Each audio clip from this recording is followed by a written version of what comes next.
How many do we got? 12. 12? Okay.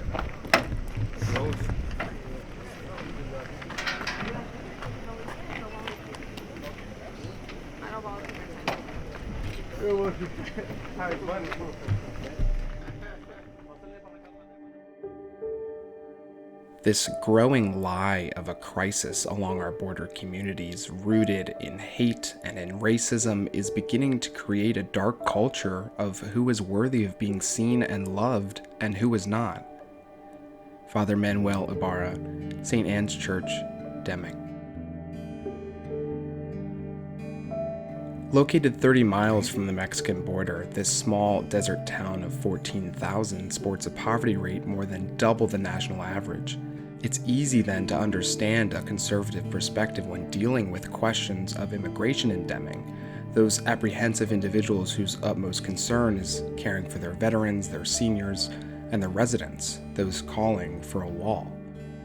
But when you see a mother who's been traveling for a month, whose child is having a seizure right in front of you because they're malnourished and have a 103-degree temperature, that perspective goes flying out the window, and I know that firsthand.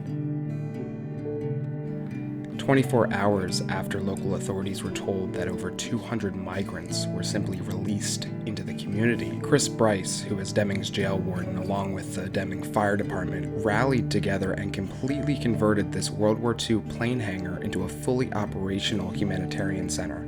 Green cots from wall to wall, an influx of clothing and food donations, medics on hand to care for those who had incurred injuries along their journey. Something that I think Deming does particularly well is their attention to the experience for both adults and children. Instead of being met with a cell, as you find in a lot of government-run detention centers, you're met with a popsicle, a care package with donated gifts for your child. Things to help people feel comfortable, to feel loved and a little less uncertain. Displacement is a very traumatic experience, and Deming does not neglect that as many places do.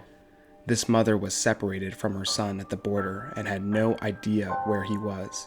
And you know what's incredible is that during my time in Deming, there was never a discussion regarding the politics of it all. Either you help your fellow human or you don't, and the latter is simply unacceptable to everyone.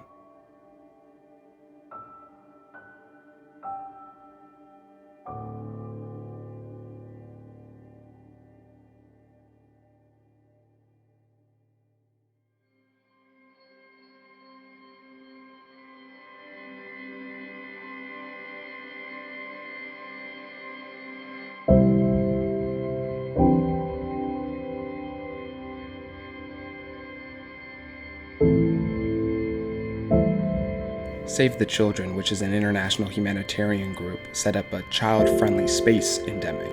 Books, materials to color with, games, stuffed animals, sports balls, things to make this new life that much less daunting because they don't have to grow up anymore.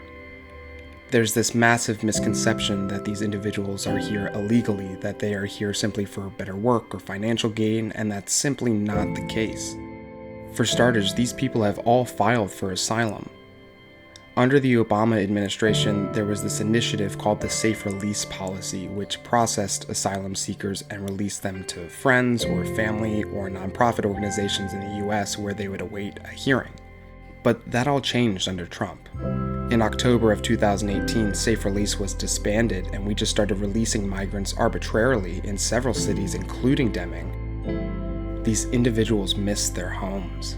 They didn't just pack up and travel hundreds of miles for kicks. They possess unfathomable amounts of fear. Many people who I met in Deming had either lost family members to drug traffickers or, like Carlos, had had active hits placed on their families. Think about what you would do if complete safety was just in the north of you. I'm inclined to say you would take that road. Father Ibarra has a wonderful quote where he says, "It is devastating to see valuable resources being moved away from the revitalization of our community and be spent on walls and persecution." When I arrived in Deming with my camera, I didn't understand a lick of Spanish, but I can understand a smile, a laugh, a hug, because I am human and these people are human and you are showing them kindness. It is a universal language and we forget that. We have to stop talking about the politics behind helping another human being, because the second you question someone's personhood is the second you abandon God.